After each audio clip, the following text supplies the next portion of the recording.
தொடர்ந்து அதிமுகவிலிருந்து திரு கல்யாணசுந்தரம் அவர்கள் இணைந்திருக்கிறார், பேசலாம். சார் வணக்கம்.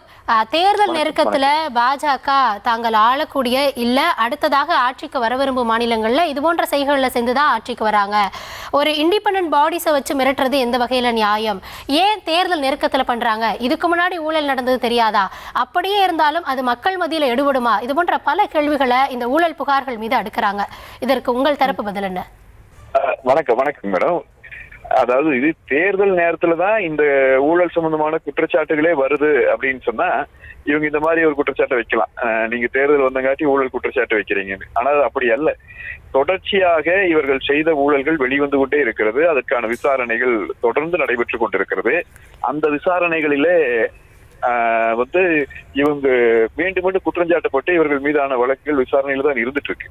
தேர்தல் வந்துருச்சுங்கிறதுக்காக தேர்தலுக்காக பண்றோன்னு ஒரு புது பொருளியை கிளப்புகிறார்கள் சொன்னா இந்த வழக்குகளை நேராக எதிர்கொள்வதற்கு இவர்கள் தயங்குகிறார்கள், அச்சப்படுகிறார்கள். இப்ப நீங்க துரைமுருகன் அவர்களுக்கு ரைடு எப்ப நடந்துச்சு? தேர்தல் சமயத்தில நடந்துச்சு. செந்தில் பாலாஜி எப்ப நடந்தது? அவர் மீதான வழக்குகளும் அவர் இந்த ரைடும் எவ்வளவு காலத்துக்கு முன்னாடி நடந்துட்டு இருக்குது. இப்ப அதே மாதிரி ஐ பெரியசாமி அவர்களுக்கு தமிழ்நாடுல இருக்கிற லஞ்ச ஒழிப்புத்துறை வழக்கு நடத்தலாம்னு நீதிமன்றம் தீர்ப்பு கொடுக்குது. இதுக்கும் தேர்தலுக்கு என்ன சம்பந்தம்? இதுக்கு இடிக்கு முதல் என்ன சம்பந்தம்? இப்ப இடியினுடைய வளையத்துக்குள் இருக்கிற வழக்குகளை தாண்டி தமிழ்நாடுல இருக்கிற லஞ்ச ஊழல் ஒழிப்புத்துறை வழக்கு பதிவு செய்து விசாரியுங்கள்னு நீதிமன்றங்கள் தீர்ப்பு கொடுத்திருக்குது. அப்படி மாட்டி இருக்கிற அமைச்சர்களுக்கு ஏவா வேலு அவர்கள் இடத்துல 40 இடங்களுக்கு மேல ரைடு நடந்துச்சு. அதுக்கும் தேர்தலுக்கு என்ன சம்பந்தம்? அப்ப இவங்க ஊழல் இவங்க செய்கிற ஊழல் வெளிப்படையானது. அது கைப்புண்ணுக்கு எதுக்கு கண்ணாடிங்கிற மாதிரி வெளிப்படையா நான் உங்களுக்கு சொல்றேன். ஒரு மினிஸ்டர் அமைச்சரவையில் இருந்து பிடிஆர் பழனிவேல் தியாகராஜன் சொன்னார்ல 30,000 கோடி ரூபாய்கள் இவர்கள் முறைகேடாக சம்பாதித்திருக்கிறார்கள்னு அவர் பேசின ஒரு ஆடியோ வெளியே வந்துச்சு இல்லைங்க.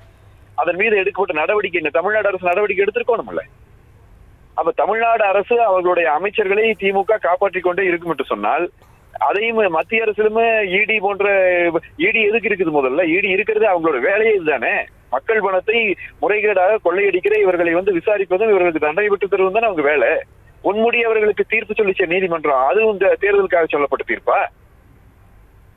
அப்ப இது இந்த வழக்குகளை எதிர்கொள்வதற்கு அஞ்சி நடுங்கி இவர்களுக்கு இருக்கிற பிரச்சனையை இவர்கள் குற்றம் செய்திருக்கிறார்கள் என்பது வெளிப்படையாக தெரிகிற காரணத்தால் எப்படியும் சிக்கிடுவாங்க அப்படிங்கிறதுல இப்ப தேர்தல் வர்றங்காட்டி தேர்தல் நேரத்துல மக்கள் மத்தியில இதை திசை திருப்பி விடுவதற்காக எங்களை பழி வாங்குறாங்க என்று சொல்லி ஒரு பிரச்சாரத்தை கட்டமைக்கிறாங்க. உண்மையில் இவர்கள் செய்திருக்கிற குற்றத்திற்கான தண்டனையை இவர்கள் அனுபவித்தே தீர வேண்டும்.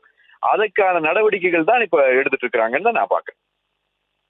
இல்லை சார், அவங்க வைக்கிற குற்றச்சாட்டை என்ன அப்படின்னா, நடவடிக்கை எடுக்கிறீங்க, எல்லா இடத்துலையும் ரெய்டு பண்ணுறீங்க, ஆனால் அதில் கைப்பற்றப்பட்ட ஆவணங்களோ இல்லைன்னா அந்த குற்றச்சாட்டு முதல்ல நிரூபிக்கப்பட்டதா அப்படின்ற கேள்வி முன்வைக்கிறாங்க. அதையும் தாண்டி ரெய்டு நடத்தியிருந்தா அதில் என்ன ஆவணங்கள் கைப்பற்றப்பட்டது, அதன் மீது அடுத்த கட்ட நடவடிக்கைகள் எவ்வளவு துரிதமாக மேற்கொள்ளப்படுகிறது? குறிப்பாக தேர்தல் நேரத்தில் பாஜகவினுடைய மாநில தலைவர் நயினார் அவர்கள் பேசியிருப்பது 17 பேரோட லிஸ்ட் எங்கள் கையில் இருக்கு, யார் உள்ளே போவாங்க வெளியே இருப்பாங்கன்றது அப்போதான் தெரியும், டெல்லியில் எப்படி ஆட்சிக்கு வந்தோம், இந்த மாதிரிலாம் குறிப்பிட்டு பேசுறது கண்டிப்பா விமர்சனத்தை ஏற்படுத்தும் தானே? இல்ல, நான் என்ன சொல்றேங்கன்னா 17 பேர் மீது ரைடு நடந்திருக்குது. 17 பேர் மீது குற்றப்பத்திரிகை தாக்கல் பண்ணப்பட்டிருக்கிறவங்க, வழக்கு நடக்கிறவங்க ஒவ்வொருத்தரும் ஒவ்வொரு ஸ்டேஜில் இருக்குதுங்க. ஆனா குற்றச்சாட்டுன்றது 17 பேர் மேல இருக்குங்கிறத அவர் சுட்டிக்காட்டி பேசுறாரு. நான் என்ன சொல்றேன்னா, எவ்வளவு நாள் ஆகும், வழக்கு எவ்வளவு நாள் நீங்க நடத்துனீங்களா, என்னென்ன ஆவணங்கள் கைப்பற்றி, இதெல்லாம் நீதிமன்றத்திலே முறையாக தெரிவிக்கப்படுகிறது. நீதிமன்றத்திலே வழக்கு நடப்பதற்கென்று எடுக்கப்படுகிற கால அவகாசம் எடுக்கப்பட்டு கொண்டிருக்கிறது.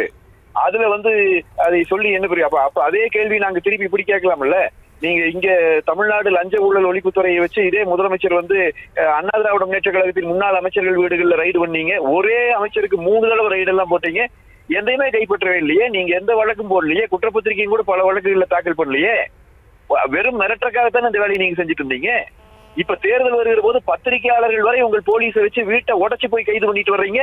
அதெல்லாம் எந்த கணக்கில் எழுதுறது? அப்புறம் அப்ப உங்க கையில் இருக்கிற காவல்துறையை, உங்க கையில் இருக்கிற லஞ்ச ஊழல் ஒழிப்புத்துறையை நீங்கள் முறைகேடாக பயன்படுத்துகிறீர்கள். ஆனால் முறையாக விசாரணை நடத்துகிற இடியை அது முறைகேடாக பயன்படுத்தப்படுகிறது மத்திய அரசால் குற்றம் சாட்டுறீங்க. இதெல்லாம் நீங்க இதுல யாராவது இப்ப கைது செஞ்சு வச்சிருக்காங்களா? வழக்கு தானே நடந்துட்டு இருக்குது. கைது செய்யப்பட வேண்டிய தேவை வந்தால் கைது செய்யப்படுவார்கள் தானே. அதுல என்ன பிழை இருக்கு? நீதிமன்றங்களே இவ்வளவு உத்தரவுகளை கொடுத்திருக்குவே. நான் அதுதான் கேட்கிறேன். இடி எடுக்கிறது ஒரு பக்கம் விட்டுருங்க, நீதிமன்றங்களே உங்களுக்கு இவ்வளவு உத்தரவுகளை கொடுத்திருக்கேன். அதுல எல்லாம் பொறுப்பு நீங்க ஒரு ஈடியில முகாந்திரம் இருந்து கைது செய்யப்பட்டு ஈடி விசாரணைக்கு வருகிற போது ஈடி அதிகாரிகளை இந்தியாவினுடைய சரித்திரத்தில் எங்கும் கேள்விப்பட்டதில்லை. ஈடி அதிகாரிகளை அடிச்சு கைகால உடைச்சாரு உங்க அமைச்சர் செந்தில் பாலாஜியினுடைய ஆட்கள். அவருக்கு போய் சிறையில வைக்கப்ப அவரே அமைச்சரா வச்சுட்டு இருந்தீங்களே, சிறைக்குள்ளேயே ஒரு அமைச்சரை வச்சுட்டு இருந்தீங்களே, இதை விட அவமானம் ஒண்ணு உண்டா தமிழ்நாட்டு அரசியல் வரலாற்றுல? அப்ப இன்னைக்கு அவர் மேல வழக்கு நடத்தி அவர் கைது செய்யப்படுவார்னா திடீர்னு வழக்கு போட்டு தேர்தலுக்காக கைது செய்தாங்கன்னு நீங்க சொன்னா அது எப்படி நியாயமா இருக்கும்? அந்த வழக்கு விசாரிக்கப்பட்டு கொண்டிருக்கிறது. நீதிமன்றத்தில் அது நிரூபிக்கப்படும். இவர்கள் கட்டாயமாக தண்டனைக்குள்ளாக்கப்படுவார்கள். அது எந்த காலத்தில் நடக்கும்ங்கிறது யாருக்கும் தெரியாது. அது ஓராண்டுக்கு முன்னாடியே செந்தில் பாலாஜி உள்ள போக வேண்டிய நிலம் வந்துச்சு. இனி அடுத்த 2 ஆண்டுகள் கழிச்சு கூட இவங்க எல்லாரும் உள்ள போக வேண்டிய நிலம் வரலாம். அது எப்ப வருதுங்கிறது எங்களுக்கு தெரியாது. ஆனால் இவர்கள் மீது குற்றச்சாட்டு இருப்பது என்பதும் விசாரணைகள் நடந்து கொண்டிருப்பதும் இவர்கள் கட்டாயமாக தண்டிக்கப்படுவார்கள் என்பதும் வெளிப்படையாக தெரிகிறது. அதைத்தான் திரு நயினா நாகேந்திரன் அவர்களும் பேசியிருப்பார் நான் நினைக்கிறேன். நன்றி சார். இணைப்பில் உங்கள் தரப்பு பார்வையை பகிர்ந்தமைக்கு மிக்க நன்றி.